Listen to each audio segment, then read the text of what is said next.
নমস্কার বন্ধুরা, কেমন আছেন আপনারা? আপনাদের ভালোবাসা এবং আশীর্বাদে আমরা সবাই ঠিক আছি। Welcome to another blog of life of Srijita. আপনাদের সাথে অনেক দিন পর পর দেখা হলেও কি করব বলুন, কাজের মাঝখানে যতটা সম্ভব আপনাদের জন্য নতুন নতুন ব্লগ আনার চেষ্টা করি। মার্চ মাসে আমি গেছিলাম আমার বন্ধুদের সাথে জয়পুর এবং রণথম্বোর ঘুরতে। এই যে আমার বন্ধুরা, এরা আমার সব থেকে ছোট্টবেলাকার বন্ধু। আমাদের দেখা হয় স্কুলে এবং সেই তখন থেকে প্রায় 20 বছরের ওপর হয়ে গেছে যে আমাদের বন্ধুত্বটা এখনো খুব স্ট্রং। আমার যত সুখ আছে, দুঃখ আছে, সব আমি এদের সাথে শেয়ার করি। বলতে পারেন এরা আমার ফ্যামিলির মতনই। কলকাতায় থাকার সময় এদের সাথে প্রায় রোজ দিনই আমার দেখা হতো, কিন্তু যেহেতু এখন ব্যাঙ্গালোরে থাকি তাই আমি এদের বড্ড মিস করি। এরা বন্ধুর থেকেও বেশি আমার বোনের মতো। আস্তে আস্তে যখন ব্লগটা এগোবে তখন সবার সাথে আপনাদের আলাপ করিয়ে দেব। আপনারা তো এই জায়গাটা চিনতেই পাচ্ছেন। জয়পুরে যাওয়ার জন্য ব্যাঙ্গালোর থেকে আমি সকাল সকাল ফ্লাইট ধরেছিলাম। ব্যাঙ্গালোর থেকে জয়পুর যেতে প্রায় ধরুন ওই 2.5 ঘন্টা সময় লাগে ফ্লাইটে। বাড়ি থেকে সকাল 6টায় বেরিয়ে এবং ব্যাঙ্গালোর ট্রাফিককে অতিক্রম করে ফাইনালি এয়ারপোর্টে পৌঁছে কিছু খেয়ে আমি ফ্লাইটে বসলাম। জানুয়ারিতে ব্যাঙ্গালোরে ফিরে আসার পর আবার মার্চ মাসে যে দেখা হতে পারে আমার বন্ধুদের সাথে, সেটা বিশ্বাসই করতে পারছিলাম না। আমি খুব খুশি ছিলাম। চলুন আপনাদেরও এবার নিয়ে যাই আমার সাথে।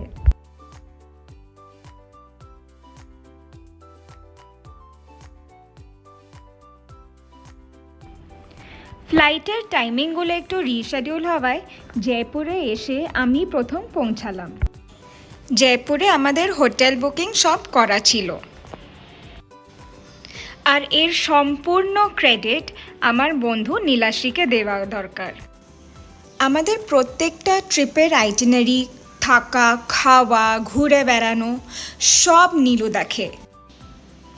নীলু যেমনি ভালো তেমনি কেয়ারিং এবং হার্ডওয়ার্কিং। নীলু থাকলে আমাদের আর কোনো ঝামেলা পোয়াতেই হয় না। নীলু থাকলে আমরা পুরো চোখ বন্ধ করে ওর ওপর বিশ্বাস করে ট্রিপটাকে শুধু এনজয় করি। জয়পুরে আমরা থেকেছিলাম লর্ডস প্লাজা হোটেলে। অল থ্যাঙ্কস টু নীলু, হোটেলটা খুবই কমফোর্টেবল ছিল আর খুবই পরিষ্কার ছিল। যেহেতু বাকি বন্ধুরা কলকাতা থেকে আসছিল, ওদের ল্যান্ড করার একটু টাইম ছিল বলে আমি ডিরেক্টলি নেমে এয়ারপোর্ট থেকে হোটেলে চলে এসেছিলাম। হোটেলে ঢুকতে ঢুকতে আমার একটু বেলাই যেহেতু হয়ে গেছিলো, ভাবলাম একটু ফ্রেশ করে লাঞ্চটা করেই নিই। তাই মুখ হাত ধুয়ে চলে এলাম রেস্টুরেন্টে। কিছুক্ষণ ওয়েট করতে না করতেই ফাইনালি আমি আমার বন্ধুগুলোর সাথে দেখা করতে পারলাম। কি যে ভালো লাগছে বলে বোঝানো যায় না। দাঁড়ান, ওদেরও একটু লাঞ্চ করে নিতে দিই, তারপর চলুন আপনাদের নিয়ে বেরোবো একটু জয়পুর ট্যুর করতে। যদিও জয়পুরে ছিলাম আমরা কিছু ঘন্টার জন্য, তাও যতটা সম্ভব আপনাদের জন্য ক্যাপচার করার চেষ্টা করেছি। মোস্ট প্রবাবলি এই গেটটাকে বলে সিরে দেওরি গেট। এই গেটটা থেকেই বাপু বাজার বা হাওয়া মহলের দিকে যাওয়া যেতে পারে। এই দেখুন কি সুন্দর হাওয়া মহল লাগছে। হাওয়া মহল দেখে তার সামনে ছবি তুলে এবং বাপু বাজারে শপিং করে টাইম কেটে গেল। সারা দিনটা ঘুরে আমরা চলে এসেছিলাম নারায়ণ নিবাস প্যালেসে। এখন অনেক হাভেলি বা প্যালেস ছোটোখাটো হেরিটেজ হোটেলে কনভার্ট হয়ে যাচ্ছে রাজস্থানে। কনভার্সনের মাধ্যমে প্রত্যেকটা জায়গা প্রোটেক্টেড থাকে, সেফ থাকে এবং এটি একটি রেভিনিউ জেনারেশনেরও একটি মিনস। ডিনার করার পর আমরা হোটেলেই ফিরে এসেছিলাম। পরের দিন সকালবেলা আমাদের রণথম্বোরের জন্য রওনা দিতে হতো। আমি, শ্রেয়া এবং নীলু একই ঘরে ছিলাম। ঘুম থেকে উঠে শ্রেয়া আমাদের জন্য ব্ল্যাক টি করে দিয়েছিল। ব্ল্যাক টি খেয়ে ফ্রেশন আপ হয়ে আমরা চলে এলাম ব্রেকফাস্ট করতে। হোটেলে খুব বড় স্প্রেড ছিল এবং খাবারের টেস্টও ছিল দুর্দান্ত। আমরা একটু হেভি ব্রেকফাস্টই করে নিয়েছিলাম, কারণ জয়পুর থেকে রণথম্বোর যেতে লাগে প্রায় 3 ঘন্টা মতো।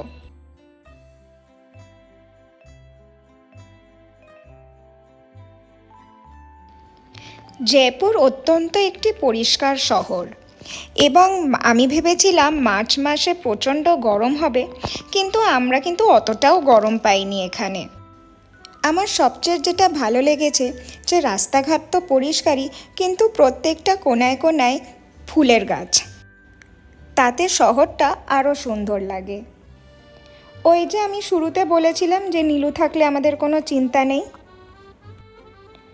আমরা প্রায় 9 জন ছিলাম বলে জয়পুর থেকে রণথম্বোর যাওয়ার জন্য নীলু আমাদের জন্য একটা টেম্পো ট্রাভেলারও বুক করে দিয়েছিল, যাতে আমাদের যাতায়াতে কোনো রকমের অসুবিধে না হয়। আর এই জন্য নীলুকে অনেক অনেক থ্যাংক ইউ। জয়পুরের থেকে রণথম্বোর যাওয়ার রাস্তাটাও কিন্তু প্রচণ্ড পরিষ্কার এবং ওয়েল মেনটেন্ড। আমাদের কিন্তু কোনো অসুবিধা হয়নি ট্রাভেলিংয়ে। প্রায় 3 ঘন্টা পর আমরা চলে এলাম রণথম্বোরের পুরাতন কিলা হোটেলে। এত সুন্দর একটা হোটেল চুজ করা এবং এতজনের বুকিং করার জন্য হ্যাটস অফ টু নীলু। এই হোটেলটা অনেক বড় জায়গা জুড়ে আছে। চলুন আপনাদের এই হোটেলটা একবার ঘুরে দেখাই।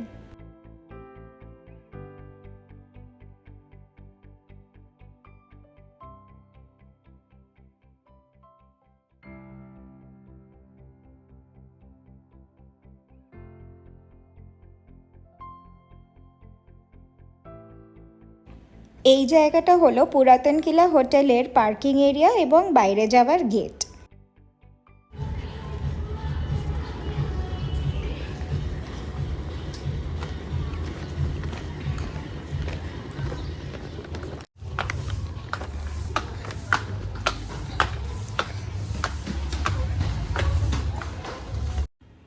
এই চাতালের একদিকে ছিল আমাদের রুমসগুলো।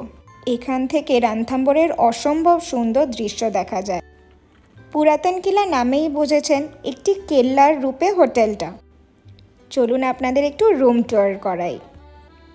রুমটাও ছিল অত্যন্ত স্পেশিয়াস এবং একটা ফোর্ট ফোর্ট ফিল দিচ্ছিল।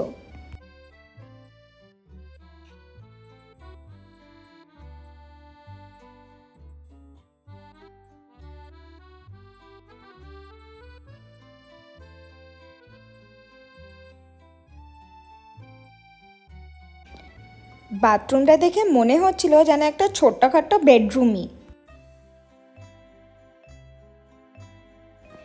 জয়পুর থেকে রণথম্বোরে আসার পর আমরা একটু ফ্রেশ হয়ে চলে এলাম রেস্টুরেন্টে কিছু টুকটাক পেট পুজো করতে। রেস্টুরেন্টটাও ছিল খুব ভালো।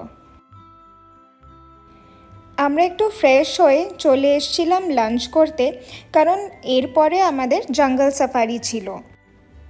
রণথম্বোর ফরেস্ট হচ্ছে ফেমাস ফর টাইগার্স। আমরা যেহেতু অনেকজন ছিলাম তাই আমরা ট্যাঙ্কার বুক করেছিলাম। আমাদের হোটেল থেকে রণথম্বোর ফরেস্ট যেতে প্রায় 30 to 35 মিনিটস লেগে গেছিল। আমরা আগে থেকে গভর্নমেন্ট ওয়েবসাইট থেকে রণথম্বোর ফরেস্টের জন্য সব বুকিং করে রেখেছিলাম, ওই জন্য সেদিন আমাদের আর কোনো অসুবিধে পোহাতে হয়নি। যেহেতু এই সময়টা দুপুরবেলা ছিল তাই আমাদের মনেতে একটু সংকোচই ছিল যে আদৌ বাঘ দেখতে পাবো কি না।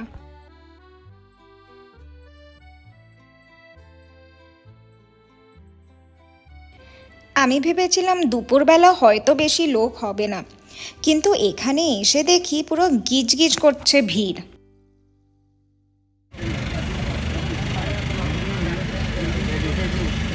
Okay guys, my self Mukesh एचलिस with you. ये पार्क का मेन गेट है। आगे रणथंबोर फोर्ट है, फोर्ट में गणेश टेम्पल है, वहाँ तक प्राइवेट व्हीकल अलाउड है। उसके बाद से सफारी स्टार्ट होगी। सफारी के लिए पार्क को 10 रूट में डिवाइड किया है। 1 to 5 का गेट ये है, 6 to 10 का दूसरी साइड है। हम रूट नंबर 3 पे जाएंगे। যেদিন আমরা রানথাম্বরে এসে পৌঁছালাম সেদিন আমরা জোন 3-তে সাফারি করতে গেছিলাম। এই যে স্ট্রাকচারটা আপনারা দেখতে পাচ্ছেন সেটি হলো রানথাম্বর জঙ্গলে ঢোকার একটি গেট। प्लीज सामने से 1, 2, 3 आमने सामने 3 straight. अभी वहाँ तक कॉमन है, आगे तो फोर्ट तक 4 तक कॉमन है. वो फोर्ट है ऊपर दिख रहा है बाहर में।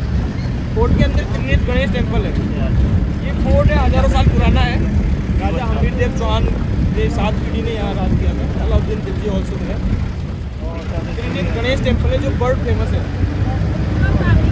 पूरा फैमिली गणेश का, बहुत पुराना, हजारों साल पुराना टेम्पल है।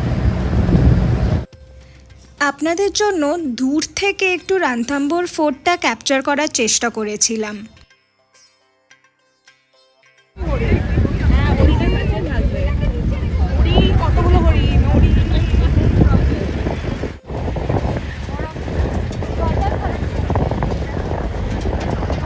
मिल जाने निकल रहे हो, मिलेगी नहीं।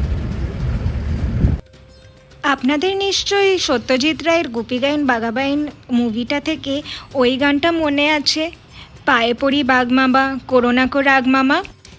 নিজের চোখের সামনে জলজ্যান্ত একটা বাঘকে যে আমি দেখতে পাবো সেটা আমি বিশ্বাসই করতে পারছি না। বাঘের মতন সুন্দর একটি জন্তু হয়তো এই পৃথিবীতে আর দুটো নেই। এই বাঘটার নাম ঋদ্ধি। বাঘেদের নামকরণ এখানকার লোকালরাই দেয়। মানুষের ফিঙ্গারপ্রিন্টের মতনই প্রত্যেকটা বাঘের গায়ের যে স্ট্রাইপসগুলো বা ডোরাকাটা দাগগুলো দেখতে পাচ্ছেন সেগুলো আলাদা আলাদা হয়। আসলে এদের বাঘ বললেও ভুল বলা হবে, কারণ এরা বাঘ না, এরা বাঘিনী। রানথাম্বরের সবচেয়ে ফেমাস বাঘিনী ছিল মাছলি। মাছলির মেয়ে ছিল কৃষ্ণা, কৃষ্ণার মেয়ে ছিল অ্যারোহেড, আর অ্যারোহেডের মেয়ে ঋদ্ধি এবং তার বোন সিদ্ধি। মাছলি নিজের ফ্যামিলির প্রতি এতটাই প্রোটেক্টিভ ছিল যে একদিন একটা কুমির এসে যখন তার দুটো বাচ্চাকে নিয়ে চলে গেছিল তখন 15 মিনিট ওর সাথে যুদ্ধ করে তার দুটো বাচ্চাকে সে বাঁচিয়ে এনেছিল।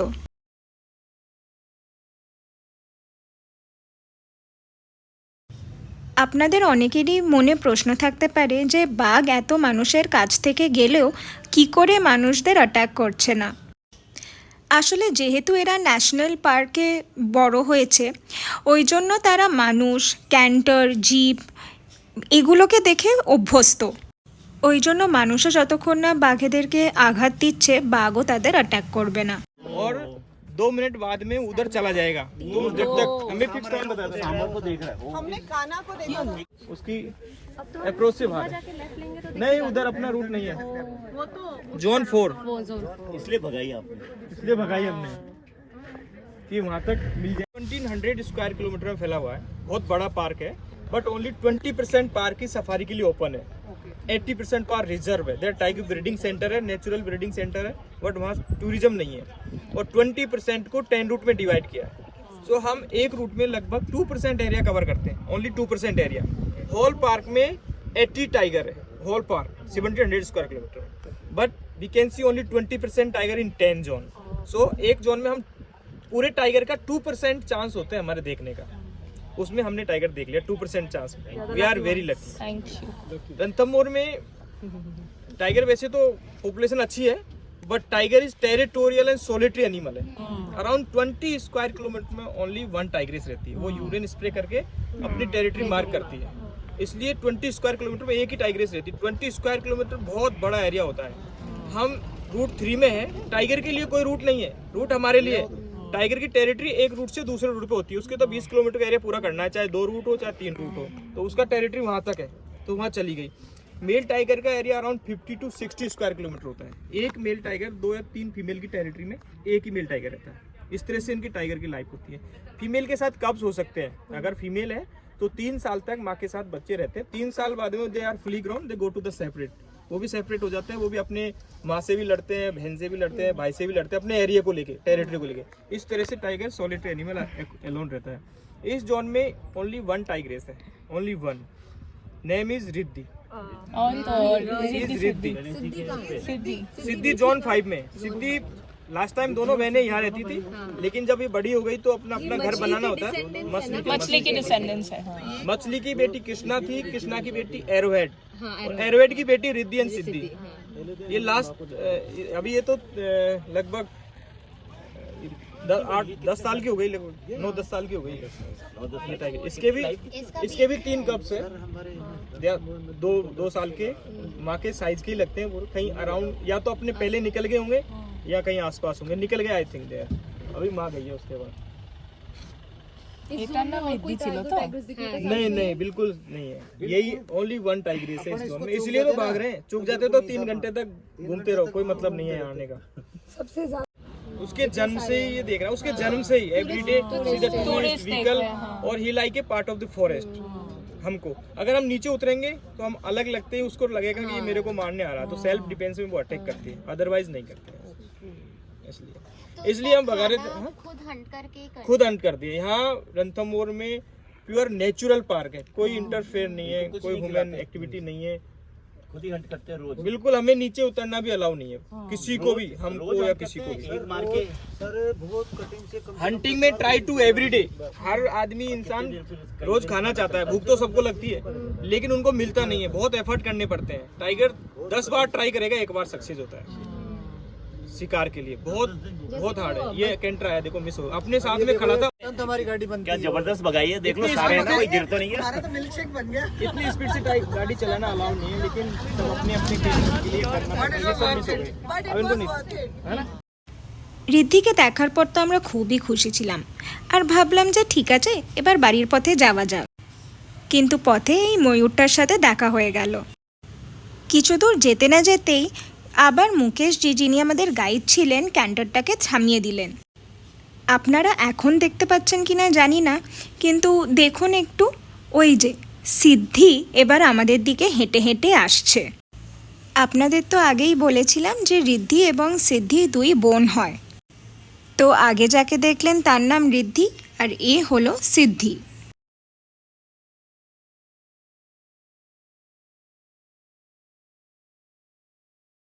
होल्ड डाउन, थोड़ा सा आगे घुड़काएंगे, थोड़ा सा।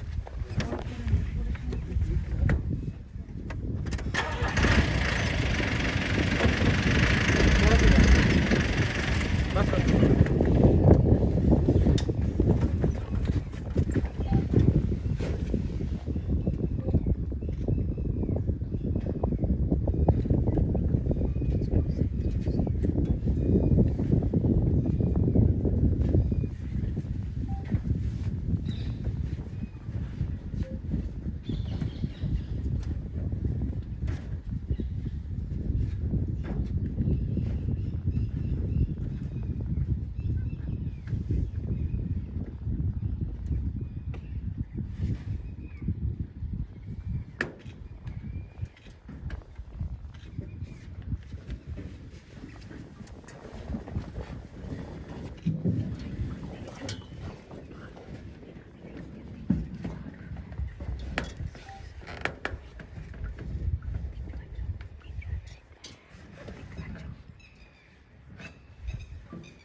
যখন আমি রণথম্ভোরের জন্য তৈরি হয়ে বেরোচ্ছিলাম, তখন আমি এক্সপেক্টও করিনি যে আমি একটাও বাঘ দেখতে পারবো।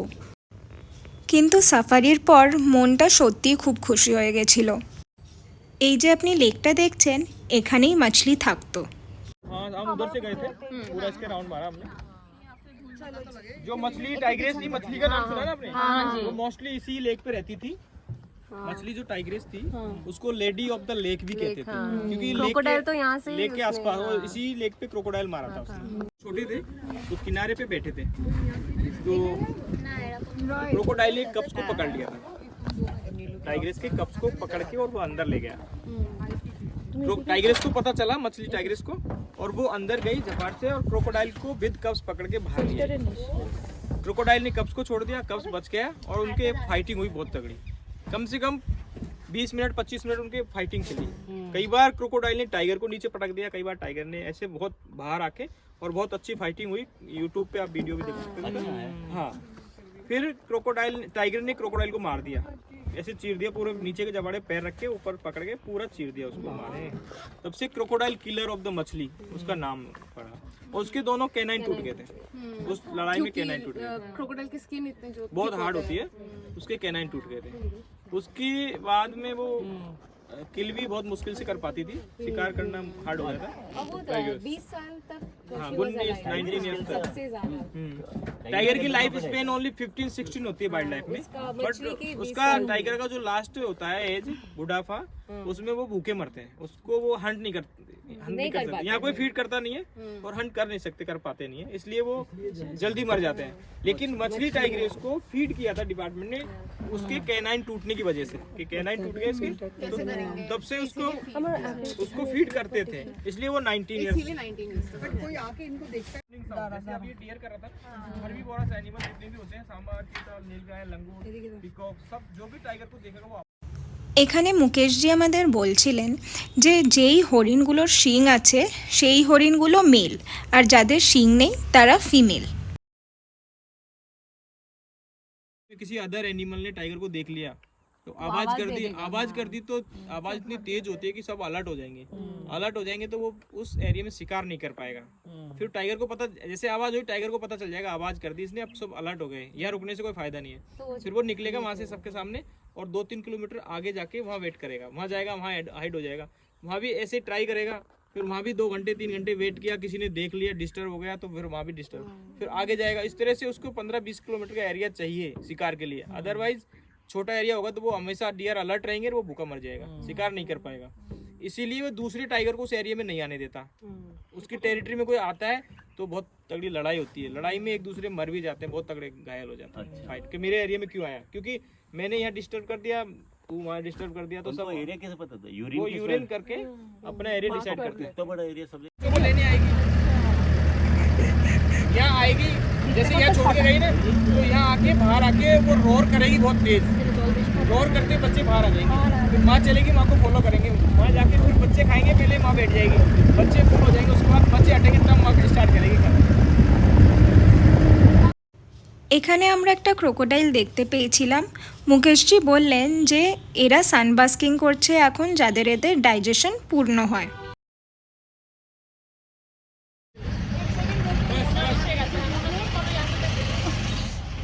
ये पूरा बेनियन ट्री पूरा एक ही पेड़ है, मोर देन 500 रोड, यहाँ से वहाँ तक।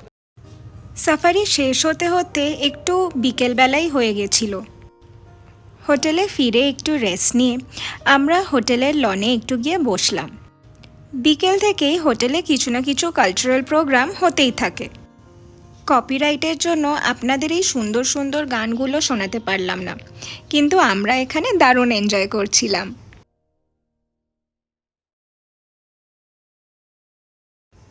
আমাদের রুমের বাইরের এই চারতালটা থেকে কি সুন্দর চাঁদটা দেখা যাচ্ছে দেখুন।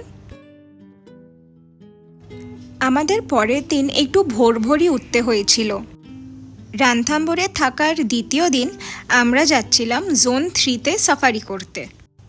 যখন আমরা রাস্তা দিয়ে সাফারি করতে যাচ্ছিলাম তখন আমাকে নীলু বলল যে ও নাকি একটা লেপার্ড ক্রস করতে দেখেছে। লেপার্ড বা চিতা অত্যন্ত শান্ত প্রকৃতির হয়। ভোরের অন্ধকারে আমি মিস করে গেছিলাম ওটাকে। রণথাম্বোর জঙ্গলে ঢোকার একটাই গেট এবং জঙ্গলে ঢুকে বিভিন্ন ডিরেকশনে বিভিন্ন জোনগুলো অবস্থিত। ভোরবেলায় যেহেতু গাড়ির ভিড় অতটাও নেই, ওই জন্য ভালো করে রণথাম্বোর ফোর্টটা আপনাদের জন্য তুলে ধরতে পারলাম। ভোরবেলা এবং সকালের দিকে এখানে অনেক বিভিন্ন ধরনের পাখি এবং ময়ূর দেখা যেতে পারে।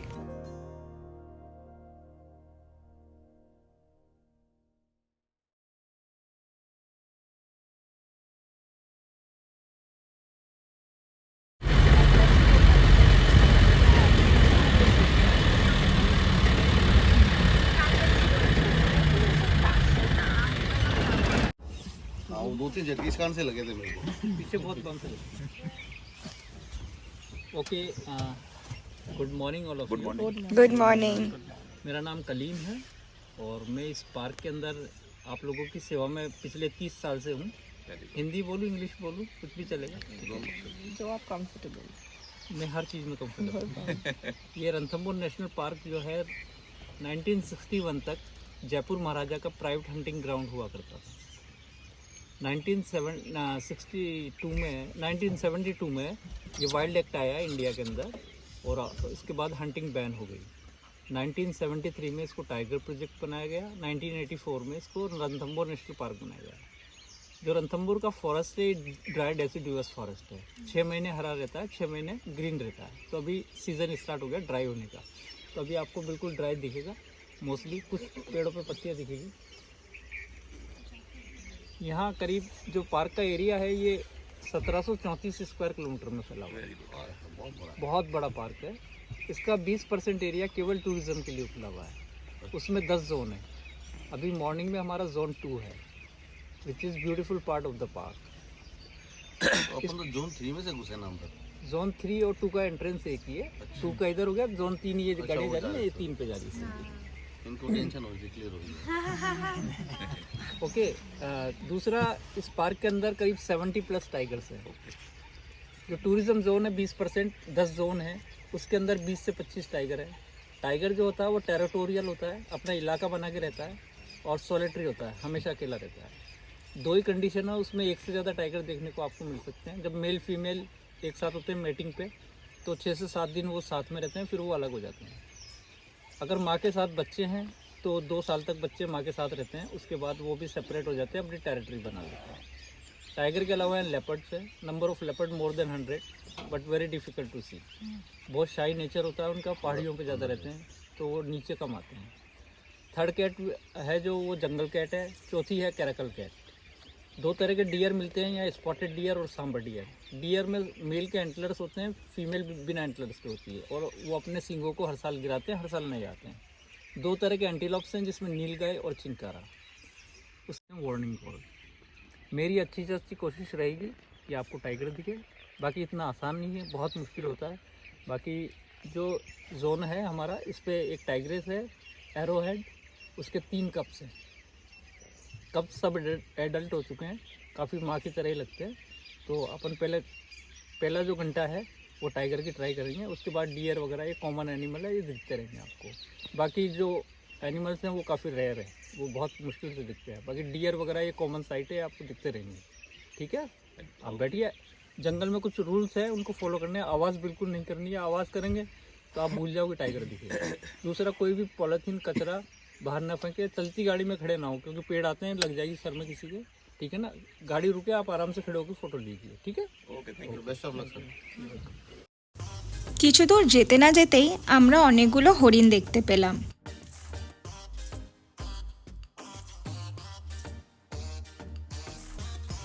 ভিডিওতে স্পষ্ট বোঝা যাচ্ছে কিনা জানি না, কিন্তু মাটিতে বাঘের পায়ের ছাপ দেখা গেছিল বলে এটা ভিডিওতে ক্যাপচার করে নিলাম।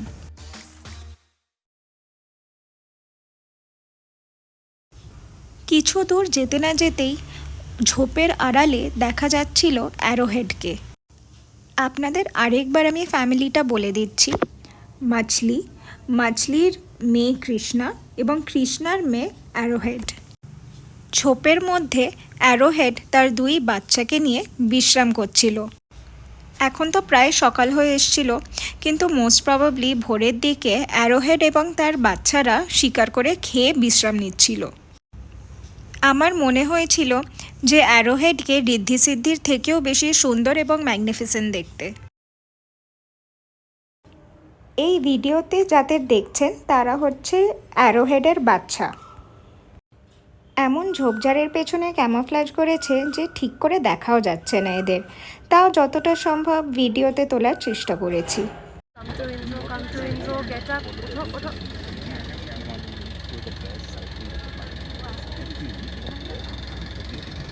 হ্যাঁ, সত্যি তো? অনেক ভালো করে।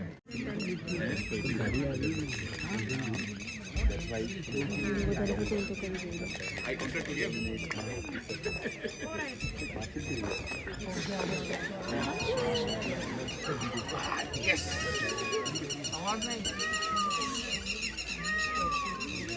कौन है भाई? अरे सलाम दुआ डराने के लिए उठा। मैं हूँ यहाँ। ऐसा घूम के ऐसा घूम के मैं तो बहुत बढ़िया हूँ। अरे भाई इसको खड़ा करो অনেকক্ষণ বাঘগুলোকে দেখার পর আমরা নিজেদের হোটেলের দিকে রওনা দিলাম।